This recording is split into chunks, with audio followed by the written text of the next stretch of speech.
like button on your way in. We're going to get started in just a minute. Just a minute. Smash like. Smash, smash, smash.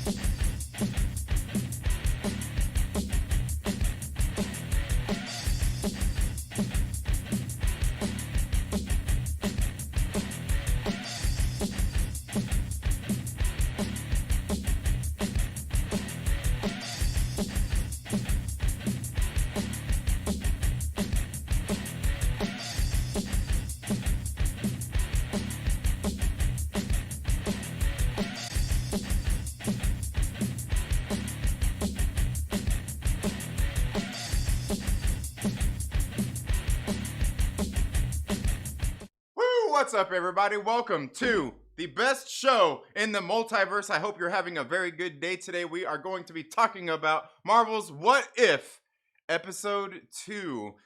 Please let me know down in the comments below if you have already watched the show and what you thought of it. If you haven't watched it, you're probably going to want to leave here in just a few minutes as we get into that. I want to say what's up to everybody in the chat. Some of the Myrtle Maniacs. Shout out to all the immortal Myrtle Maniacs. But shout out to you, Myrtle Maniacs, for being here. Putting up with the patience of me being and starting the show a little bit late today. I know. Look, I was busy throughout the multiverse. Things were going on. And, I wasn't able to get back in time. And I know what you're saying. You're probably saying, well, time is a little relative, isn't it? Like, does it really matter if you're out in the multiverse and you can kind of go wherever you want to, Trinity? Well, I don't know. Maybe so. I don't know. But let me know down in the comments below what you thought of the show. What are you thinking of this season so far? Is What If a series that you're liking? Again, today's episode was What If T'Challa became a Star-Lord.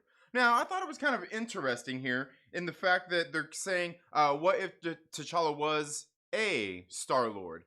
So it makes me wonder, what is exactly a Star-Lord, right? Am I the only one wondering that? Or, like, I thought Star-Lord was just kind of his nickname he took on. And if you have the name Star-Lord before, like at the very beginning of, in the first Guardians of the Galaxy movie, he already had the nickname, and like Star-Lord was like, how did they know? You know what I mean? It's like almost foreshadowing of his father in episode 2, Ego, the living planet, and he ends up becoming, he's a god. Small G, right? And so I guess a Star-Lord is a particular kind of person? Is it like, you know what? Maybe being a Star-Lord is kind of like being the Sorcerer Supreme. Like, you don't just get handed the title. You have to earn it. Ooh. But anyway, folks, thank you all so much for being here today.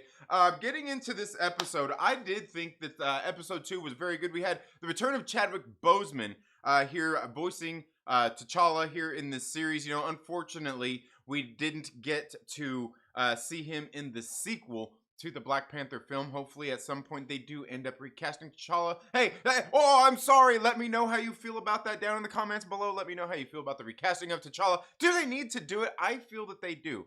Aldous Hodge. Hashtag, let's get Aldous Hodge to be. Right? Anyway.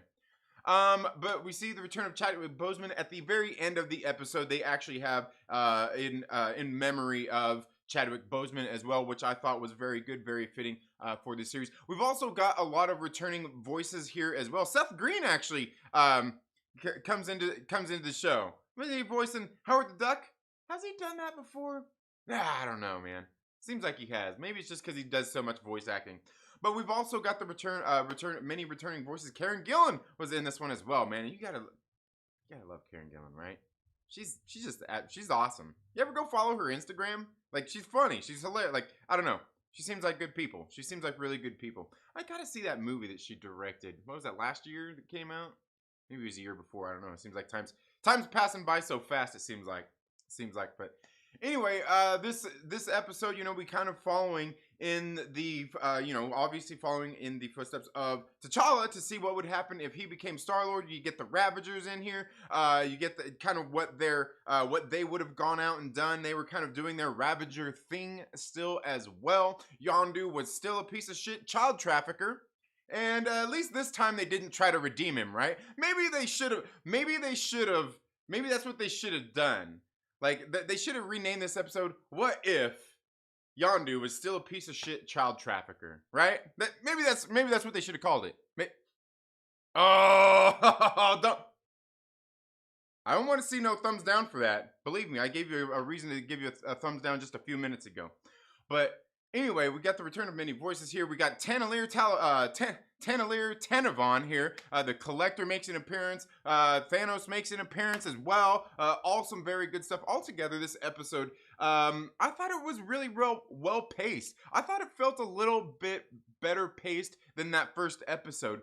Although I almost feel like that, like, I don't know, the difference between that first episode and this episode were huge. It was a big difference in the pacing and just the storytelling and everything. It just felt different. And maybe that's because the What If Captain Carter episode, I guess, that episode really seemed like, I know a lot of people are talking about it was like, just a recap of basically what we've seen in Captain America, the First Avenger. I really don't feel that it was, but at the same time, it kind of like a lot of this events were similar. So they didn't necessarily have to show a whole lot of stuff. Where here, I feel like this story just kind of moved along and developed, and we just got like maybe this little snippet of what was going on at this particular time. Like right now, it was kind of a day in the life of. Whereas in the Captain Carter episode, it was just like the First Avenger was, where you kind of getting a passing of time. I feel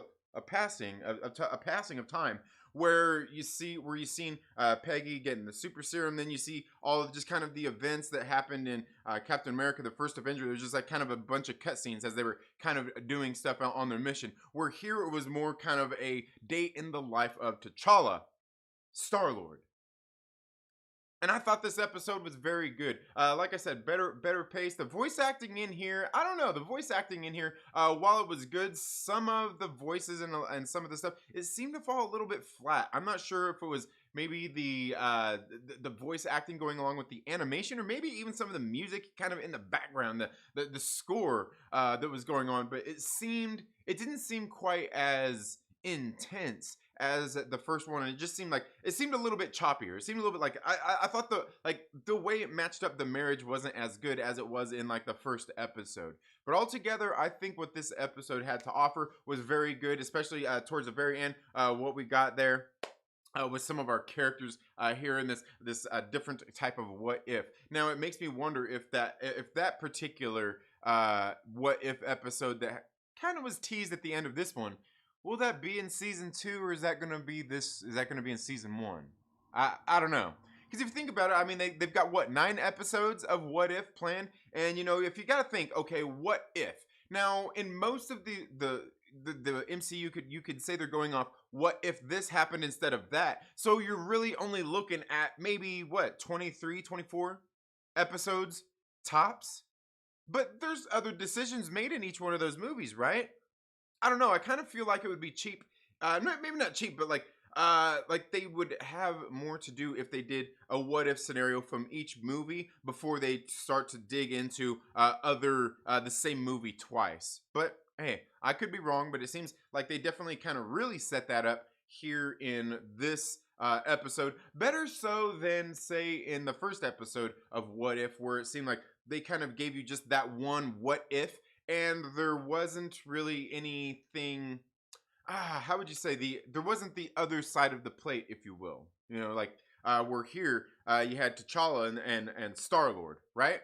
So I don't know. Altogether, I thought this episode was pretty good. Like I said, it had some better things and some things not as good as I thought the first episode were. But it could be just me. Let me know what you think down in the comments below, and then we'll probably get into some spoiler talk and stuff like that here in just a few minutes as we get in and see what you all are saying down in the comments section. Let me pull. You know what? I better pull up the comments here and see what everybody's saying. Right? That's what I'm gonna have to do.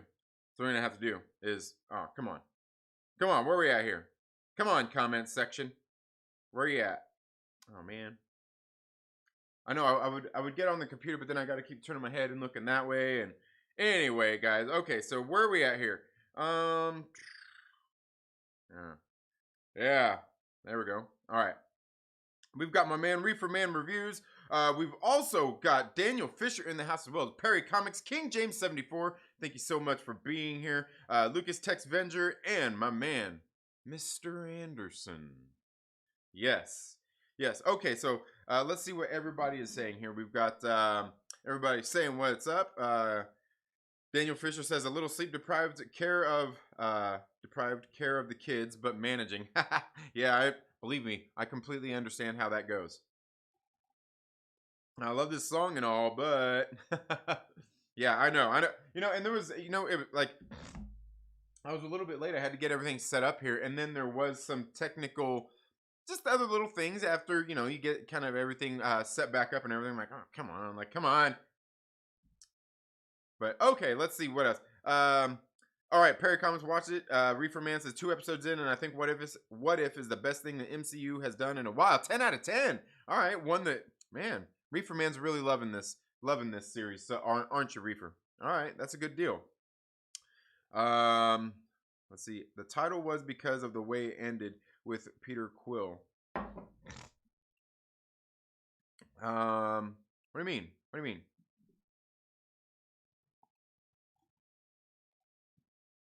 Yeah. Let's see. Seth Green played the voice of Howard the Duck previously in the movie. Okay, I thought so. I could see them continuing stories from season 1 into season 2 if they were all well enough received. I hope we get that Peter Quill story. Yeah. I think that was kind of the point of it is definitely to put that out there and get you ready for that for season 2. Build some hype for it. Like it's kind of weird. It's almost like they used to do in the MCU movies. Like, what they would do is like they would have they would give you the movie. You remember, and then like all of a sudden, like at the end, they'd put like this little bonus credit scene in there, maybe a post credit scene, maybe a mid credit scene, where they teased something getting ready to come up that just kind of tied into another movie getting ready to come out, right? Yeah, I used to think that was pretty cool. How they still do that? All right. Well, they definitely did it here. Mr. Anderson says Chadwick is cast for 4 episodes, so I think we'll pick up where this left off to a certain degree. Yeah, maybe so. And and I'm just kind of feeling like maybe what they're gonna do is just obviously all the characters will be there, but maybe they're just in different what if episodes. You know what I mean? Maybe the ones that are coming out in this first season aren't tied to each other. Maybe they're all what ifs. And obviously he's gonna play T'Challa, but maybe it's I almost did it. But maybe they're going to do like the thing where like it's just different scenarios. Obviously them playing the same characters. But not really a continuation of each one quite yet. But maybe so. I mean, I could be wrong. We could both be wrong. I didn't know he was cast in 4 episodes. Yeah.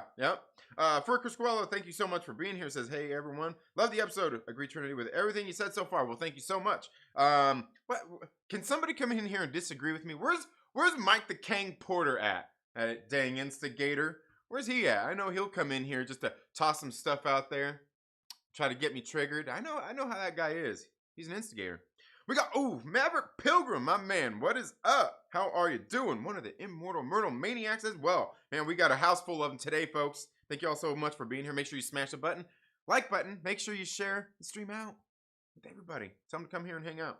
Okay, if they did not end it with Peter Quill and T'Challa was the only Star-Lord in the episode, they would have called it the Star-Lord. Technically, Peter Quill is still the son of Ego and all. Right, and that's why I was saying, like, is Star-Lord, is it just a name? Is it just a nickname? Or is it a mantle? Is it a mantle? We all know how mantle passing goes in the MCU. Ooh, man.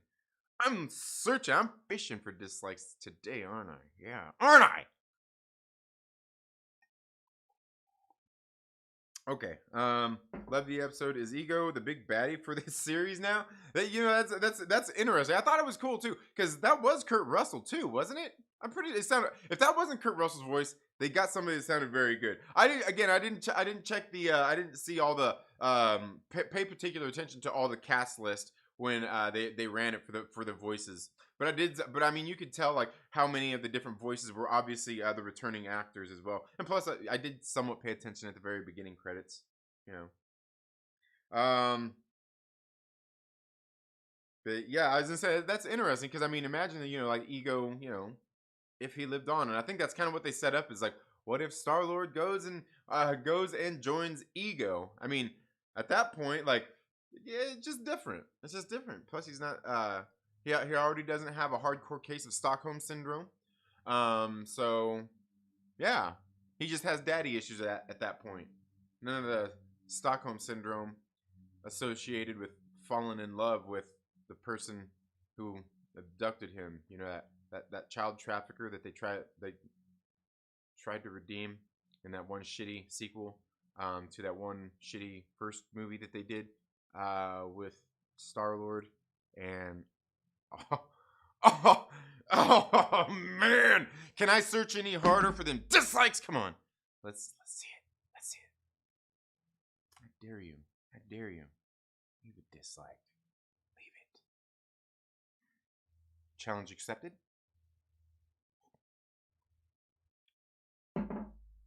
You know, even those child trafficker movies, even those ones right there, like I don't know, like even the Starks are a little more trustworthy than. Yeah. Anyway. Yeah. I'm definitely searching on it. I'm fishing. Um. Okay. Maverick. There's no big bad. Maverick every episode has its own story built universe, so it'll not be big bad for the season. Yeah. Well, I mean, maybe the whole thing is like it's just kind of looking at different. But maybe the whole thing is a big bad. Maybe it's all a big bad because once all those different multiverses are colliding on each other. To me, this episode was way more imaginative than the first one. Honestly, I had a ton of fun. Yeah, and I think it was just like with what they did because I mean the scenario from the first one was very parallel to what happened in the first one. Um, let's see, having to be streaming while I was pooping, good timing. Believe me, I know how that is. I know how it is, man. Absolutely. Ultron would be the big bad of the multiversal Avengers together. Yeah, and that easily could be that. I mean, obviously, we know what happened in the Loki series, so I mean, it could end up being Kang or he who remains.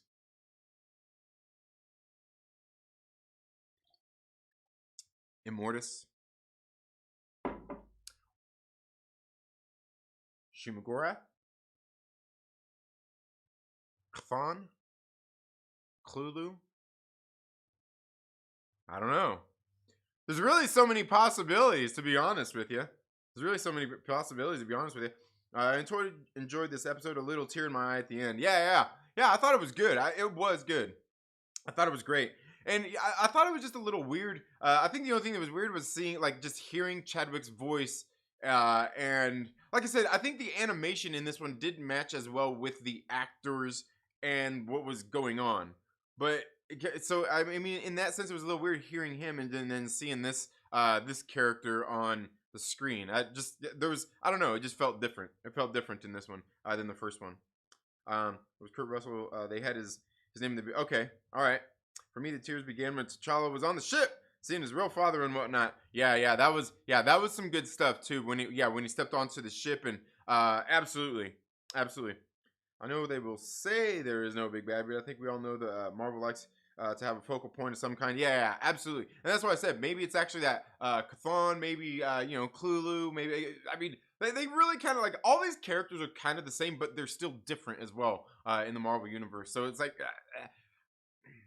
definitely need to do more reading research on those in the books, that actual reading materials to see the differences and the interactions, because we also know one of the things Marvel likes to do is kind of do their Marvel mystery meet where they might take and make a couple of characters and mix them together instead of having them be all different. So maybe they're going to make Shuma, Klulu, and Chthon. Maybe they're going to make them all one character. Kind of just mix them all. But then again, with the multiverse, maybe they're going to say our beloved 616 is out there somewhere, right?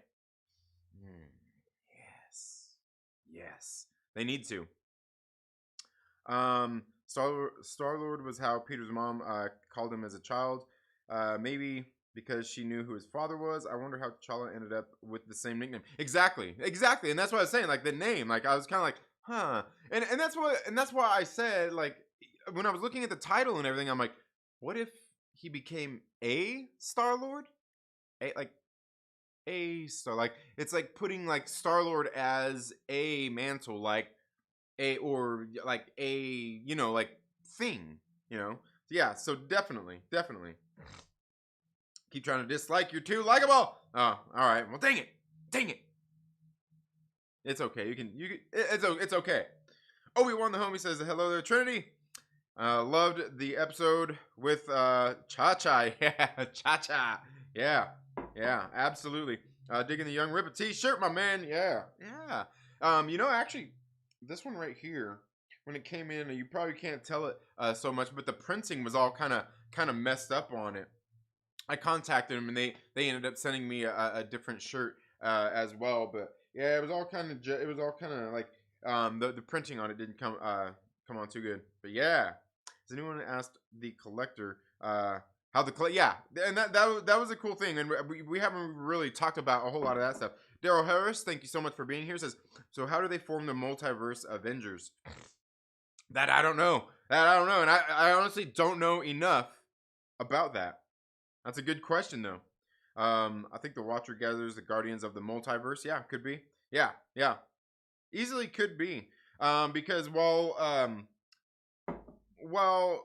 the Watcher isn't supposed to be intervening, that's not to say that they can't get somebody else that does. Like, hey, like this is going on over here, and y'all should do something about that over there. But you don't have to. I'm just saying, like, I'm just saying.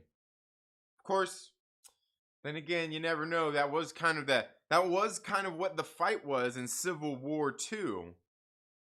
Predicting the future or future predictions, and then them going to act out on it and saying, but what if, that was Tony Stark's whole argument, is what if our intervening is what actually causes this to happen? That's why it's dangerous. Maybe. Ooh, but you know what? They already kind of set that up too. Remember Zola's algorithm in Captain America Winter Soldier? Zola's algorithm is almost kind of exactly what Ulysses' power, Inhuman power, was in the Civil War II storyline. I mean, it was kind of the same thing. Going off that predictive, instead they're going off an algorithm instead of going off what this kid was predicting, right? Interesting.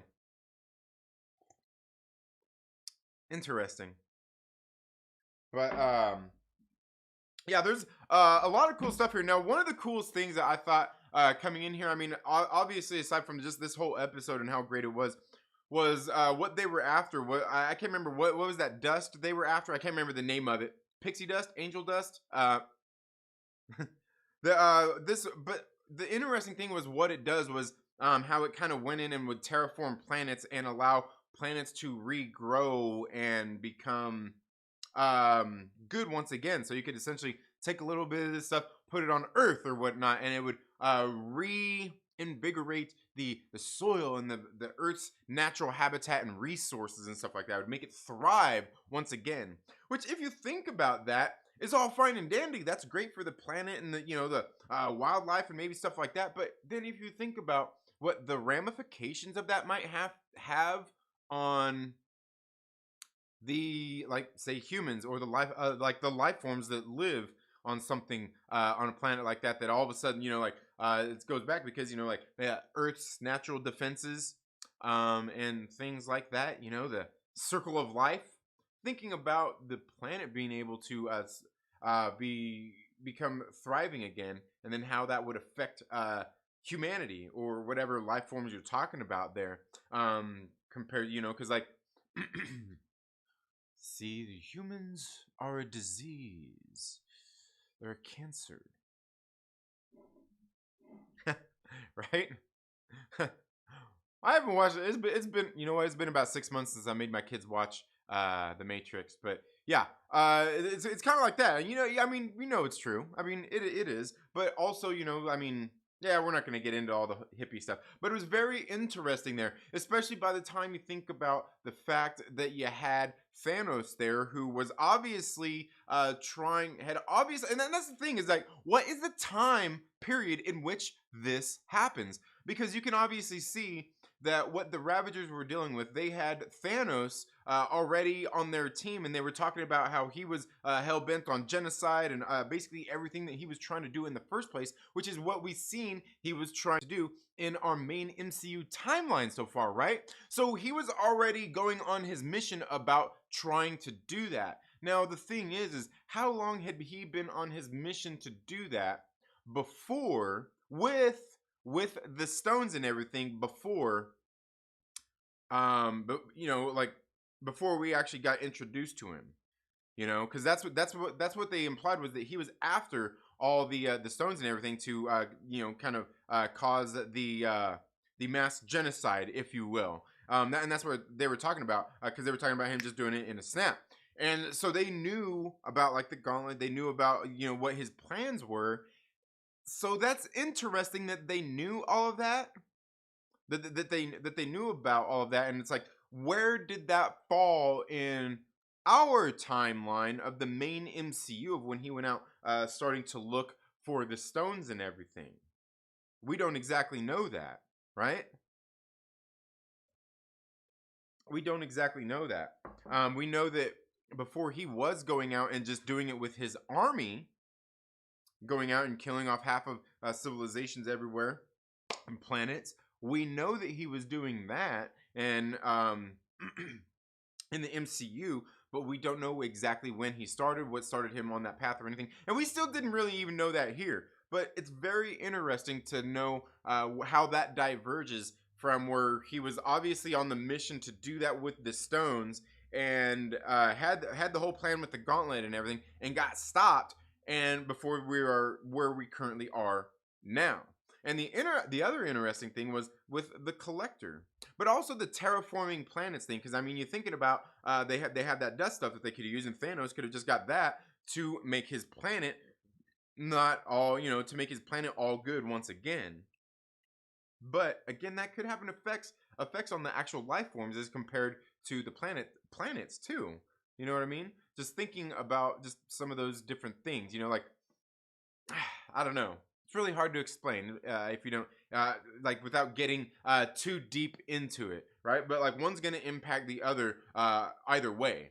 Either one's gonna impact the other, which is why like Thanos' plan of wiping out half of the life forms as opposed to doubling the resources, because doubling the resources could have other different kinds of side effects and ramifications also. If you think about like doubling the resources of, like, say, the Earth's natural resources and stuff like that, could have its, like I said, pushback against as opposed to just getting rid of half of humanity, where do we really need?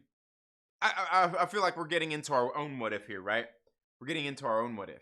It was very interesting too, seeing the Collector. The Collector was still kind of who he was, and even his little servant there, where we've seen in the movie, she actually was just trying to get away from him, from being his servant, if you will. And we've seen the same thing kind of play out here, except for this time we actually see a buff kind of built Collector, where he actually ends up having kind of the same plans, not necessarily the same plans as Thanos, but he's kind of going after his own power, to usurp his own power, and he's kind of that unstoppable force out there, right? Very interesting stuff. So like, some of the characters, like, it's just different, and it's very interesting seeing some of those things. But then I keep coming back to that terraforming dust, the angel dust they got there. It's very interesting. Very interesting. And then, of course, the very end there with Peter Quill and Ego. What's the difference in what Peter Quill's gonna do here as opposed to later down the line? I don't know. Like I said, I think this episode did do better at setting up some different cool things for maybe future episodes or anything like that. But again, there's still other things just kind of Again, just too much freaking cool stuff that happened in this episode, which is why I do think that this episode is a little bit better than that first episode, where I thought, I mean, like I said, I think that the animation, and everything, and the voices in that first one, maybe even the score, fit together a little bit better. Where this one seemed a little bit more disjointed, but the story seemed to have a better stride and a better feel to it. And I know that some of the first reactions from a lot of the people that have got to watch the first 3 episodes, when they got to watch them, say about a week or two before. I think it was like a week before before the rest of us got to see them. A lot of people were talking about that as well, how by the time you get to the end of the 3rd episode, you can see they really caught stride and were doing a lot better, like with pacing and just all these kinds of different things in the series. So maybe this next episode is going to be that better marriage of the voice acting, the score, the pacing of the story, and everything like that. I don't know, man. Again, this episode just had too much cool stuff in this episode. I mean, we could go on about everything from a lot of the stuff that was in the collector's collection as well. You've seen, he had Mjolnir, he had the shield, he had, oh man, what was that? Oh man, that dagger, damn it. Yeah. Anyway, he had all of those different things in his collection. So, where's Captain America? Where's Thor? Where's all the owners of these weapons? Where's Hela? Right? And so it makes you wonder where all these things in. And even with Mjolnir, like, where did they get Mjolnir? How did they get Mjolnir there? They had to have somebody worthy to lift Mjolnir to get it there, right? Oh, interesting, right? Interesting. I mean, it's like I said, you don't just pick it up and do whatever you want to with it. I mean, do you try to do the thing like they were talking about at the end of Avengers Age of Ultron? You try to remember when Mjolnir was on Earth, when it landed there, and they were kind of digging around it and seeing what it was doing. Like, is that what you do? Is you just kind of somehow scoop it up in something else, and then you just move that thing? Like, it's like an elevator, right? Is the elevator worthy? Yeah. Anyway, speaking of which, in that same conversation, within a few minutes, the end of Avengers Age of Ultron, there's also a little bit of a time difference there as well. Family, I think the man that wanted that went into the ice 75 years ago. And this was back in, like, what was that? 2014? Something like that. So that would have been, that would have put it like 2020 when that took. Anyway, we're not getting into that. We're already talking. See, like, they had this shit set up before. Anyway, guys, let's get in and see what everybody else is saying here in the chats. See what you're saying. Oh, man. Here, let me do this.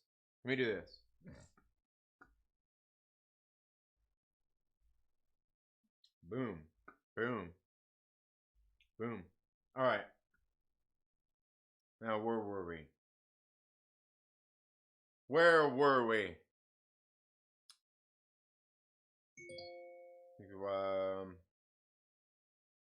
Crew called himself Star-Lord because he wanted to be famous and infamous. T'Challa got the title because he was famous. Okay, all right. because he's infamous. T'Challa because he was famous. You see, I love it. I love the Three Amigos reference there. Love it. At the beginning, he didn't want to use the name Star-Lord because it sounds like it's a name that came about with his many adventures. Yeah. What if a watcher intervened? You're right. That's the episode. That's the last episode. Yeah. Daryl Harris said, because Captain Carter is already confirmed for season 2, the promo posters kind of show them all together. Yeah. And that's one of the things I was thinking is, like, at what point are they all gonna? Because it seems like at some point they're all gonna kind of cross over together. I mean, it would just seem to make sense, right? Especially considering what.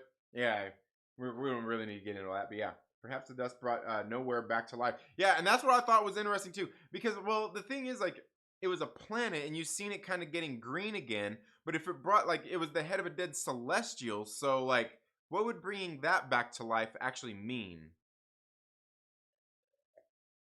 Yeah. Sorry. What if the dust brought back the sled? Yeah. What if the dust brought the sled? Yeah, there you go. Yeah, exactly. Yeah, I got you. Yeah. That assembled shot of Gamora in Thanos armor, Killmonger, Black Panther, etc. Right? Yeah. Oh yeah. Yeah, the Gamora and Thanos armor. Yeah, that's going to be interesting to see how that is. Because obviously everything's kind of gone down. From what we've seen in this episode, where's Gamora? We don't know. Yeah, we don't know a lot of that. What happened to Gamora in this particular instance? Also, I think that I don't know. Maybe it's just me, but it seems like I don't know. It doesn't seem cheap, but it seems like they just come up with different what if scenarios. We don't need a what if about this what if and what if because it seems like we're what ifing that, right? Like the what if this, because like it's the flip side of the coin, the child Star Lord. Then what happened to Star Lord? What happened to Peter? It's like but jumping back like to multiple what ifs. We're getting a what if out of a what if, but what like it's just kind of the like I don't know. I don't know. Do it like I feel like do we need to see that? I don't know. Because then it's like saying that we got to have the answers to everything because we can't have stories later or something to pick from later, right? I don't know. Yeah. Funny fact: in the upcoming Guardians video game, Star Lord is actually the name of Peter's favorite '80s metal band. Interesting. Interesting. Matrix? Paging Mr. Anderson, right? Wakanda also has radios. Probably loved the same band. Yeah. Okay. Yeah, that's what he's referring to. All right. Internet is wonky on my end. All right. Hey, hopefully it's not mine. Shoot. Hopefully it's not mine. Hopefully it's not mine. I know it's only the second episode. I don't think we get the connective tissue until like episode 6 or 7. Yeah, probably so. Probably so. If T'Challa stopped Thanos that early on in his Stone Quest, then no attack on New York with Loki. Yeah, that's what I don't know because like, well, T'Challa or like when the time he would have like when all that would have taken place. Yeah, it's like that's interesting. That's interesting because like Thanos was obviously on his Stone Quest already, you know. No OG Avengers team up, yeah. That's a good question, but being this all takes place in the multiverse, the OG timeline still exists. Yeah, absolutely.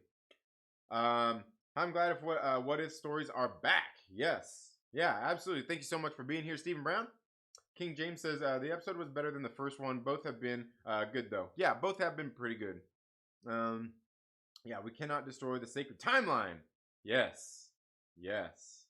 Green screen and on and on screen chat. Wow. Yeah, absolutely. That's how we rolling. Hey, if Star Wars can do it, if Star Wars can have words just flying about through space, so can we. Thank you so much for being here, Scotty. Hope all's going well, my brother. Seems like all these stories are possibly not on the same what if timeline universe. They are all brought together later. Yeah, probably so. Yeah, absolutely. I know this is Marvel chat, but is anyone watching Titan season 3? I don't watch TV shows. Plenty of people here do though. Plenty of people here do watch a lot of the TV shows and all that stuff. I just don't really do it. Like these what ifs, the Marvel MCU shows. I'm watching those because they are actually tied into that, and I'm not really into like the DC universe and the CW and those TV shows like that Marvel Netflix stuff. Didn't like it. Don't like it. Hey, Agents of S.H.I.E.L.D. was good though. I liked that. Ooh, man, I know somebody's gonna probably boo me for that. Hey, we got more thumbs down coming. Let's bring them on. All right. Yeah. Okay. To me, this animation style always struggles when it comes to expressing emotions. Characters' faces seem to blend in with each. Yeah, I hear you. Absolutely. Yeah. I know. You know who is watching Titans? I don't think I know his name. Go check out Geeky Gambit. I think he just dropped a video on Titans. You should go check him out. Good stuff. He's doing some good shit over there, over on Geeky Gambit. Go check him out. They doing a live action Red Hood adaptation. All right, nice. Yeah. All right, King James likes it too. Yeah, see, King James into it. Yeah. Yeah, see, like most people are into all that stuff, you know. Like I'm not really into the TV shows. Like these MCU ones, I'm doing just like really mostly just because they're actually tied into the MCU, like the main continuity and all that bullshit. Like that, like for that.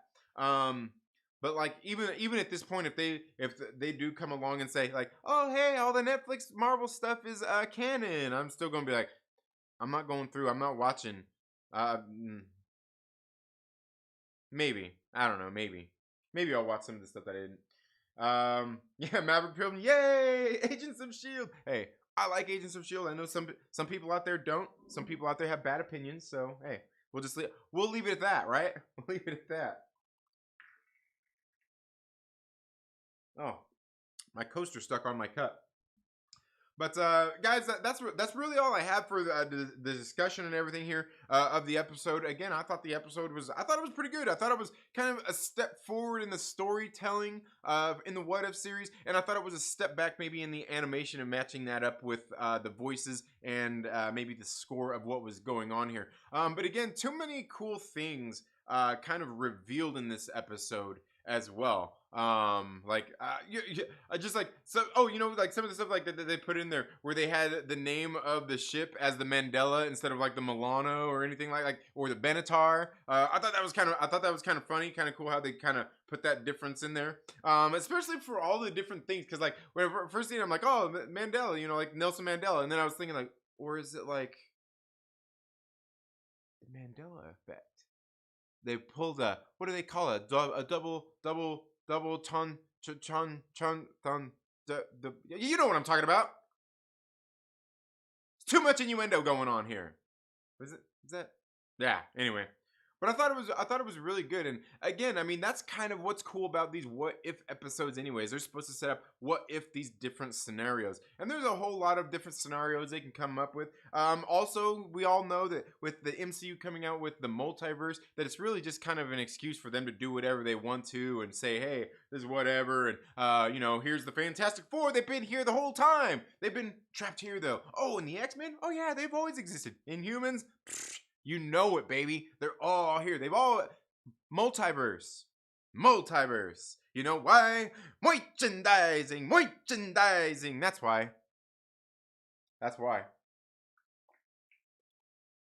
I watched Agents of Shield 2, The Runaways, and Cloak and Dagger. And see, I didn't watch Runaways, didn't watch Cloak and Dagger, didn't watch any of those. I don't even have. I guess do we have Hulu? I don't know. Anyway, yeah. Maverick Pilgrim says, "What if Agents of Shield was actually referenced appropriately?" I love it. Yeah, I wanted them to do a Quake show. Yeah, that would be good. Like, you know, like I like the character and everything, but what's her name? Chloe Bennett that plays Quake. Like, there's a reason she's in TV, not in a whole lot of movies. I felt that even as good as she was in the series, like, and that could also be coming, you know, things could also develop by being with higher talent actors and higher talent directors and stuff like that. Like working with different directors, getting more experience and stuff like that. It's just something that happens. I mean, you know, like just like in football or basketball or hockey or anything, like players get better when they play with players that are better than them. And I don't know that in what she was in, I don't know that she was playing with players that were better than her to the point where she was going to get better. Where you're looking at who are we talking about here? Melinda May. You know, why all of a sudden I'm forgetting her name? You know who I'm talking about, Ming Na Wen and Clark Gregg. Are these the caliber of actors that are going to help her improve her skills as an actor by being around them?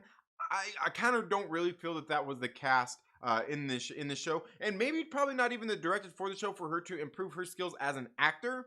But because I didn't feel like as good as she was even in the series and how good it was, that she is a great actor, but she also has the potential to be, I think, as well. And again, I think that comes with being with better directors, having better actors around you to get better off of. I mean, it's just something that happens. But yeah, I mean, I would like to see her continue, and like I said, maybe her being in something more bigger with bigger names. I mean, it would pay it forward, I guess, if you will. It would work. But yeah, Mandela effect reference. Yeah, absolutely. Jinx said, Trinity, you owe me a Coke. All right, all right, all right. Double on, yeah. Double entendre. You got it. Yeah, I was just messing around. Just like the other day when I was talking about the Secret Serviceman, that movie with Channing Tatum, the Secret Serviceman. Remember Samuel L. Jackson and Pedro Pascal were in, like they were bad guys in those movies? What? It's the Secret Serviceman. You know, Chloe Bennett left the Powerpuff show. Quick rumors abound. Yeah, right? Absolutely. Maybe that. You know what? And I wonder what's behind that. Why did they ever say why she left the Powerpuff show? I don't know. I feel like there's got to be a reason, right? I mean, obviously, but what is that reason? I doubt she just walked off that set because she's gonna go and like I doubt because I doubt Kevin Feige came in and said, hey, we want you to come back and play quick. Boom, did his Kevin Feige thing out on the table, and she's like, oh, I'm quitting this movie, and went to do that. I doubt that happened, but certainly walking out of a show like that while it's in production, I mean, look, it doesn't bring good faith to other people that want to hire you. So there's obviously, like, to me, I feel like there's got, like, we need, like, what's the story behind that? Because I feel like there's got to be something pretty big, because other than that, I mean, thinking about being an actor and you just walk off a set and say, you know what, F this, I'm done with this, like, you get kind of, like, I wouldn't say you get a reputation maybe off of doing it once, but people are going to look at that and be like, and she's already somebody who's not like a big name that people are knocking down her door to get into their movies and stuff. So, like, it has to be a pretty serious thing that happened there, right? Because somebody that doesn't have, like, just like you take advantage of every opportunity you can and try to make the best out of it. You don't just walk off the set of movies. You don't just walk off the set of movies like that. And you certainly don't just have people hire you after that in good faith, unless there was some very good reasons and those people probably know exactly what's going on. So I kind of feel like there's like something, like there's got to be something to that. Like, I don't know. I hate to dig too far into that and think that there was any particular reasons behind that, but yeah. She finally realized the show was dumb. Yeah, I mean, I really do think there's like, I feel like there's got to be some serious reason behind that. You know what I mean? Like I said, actors don't just do that just because they're upset. Maybe they're maybe the director or the producers a little too flamboyant, if you will.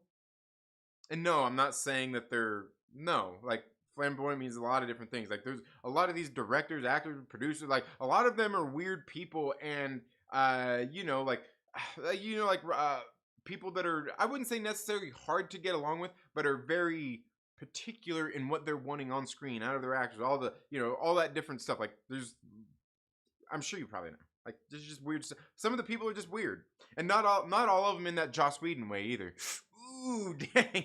I better watch out. But what I'm trying to say is, like, there's got to be some real reason behind that. Like I said, she's not a big name, and to just walk off like that, like, I think people are going to look at that and take that very seriously. I think. I could be wrong. But yeah.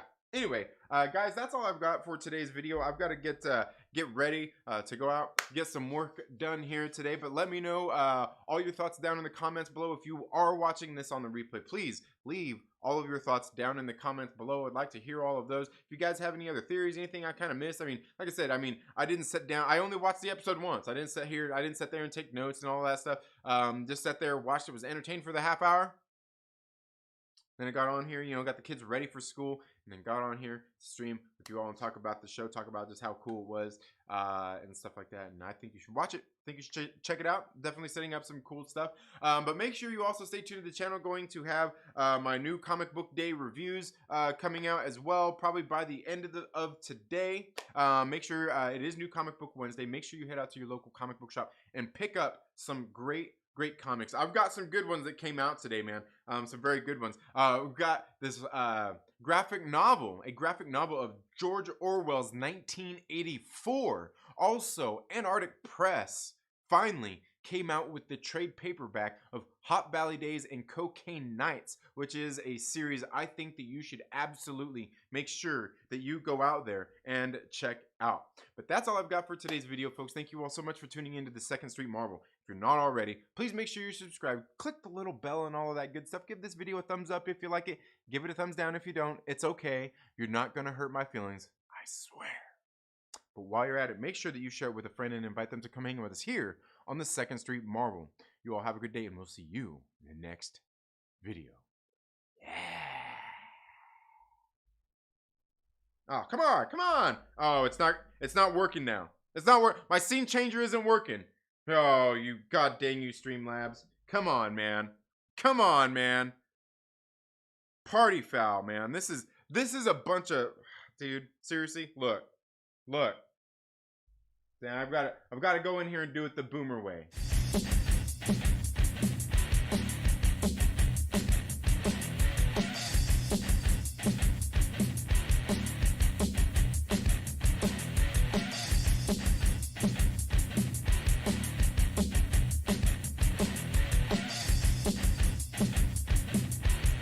Oh man, you see that? Look at that.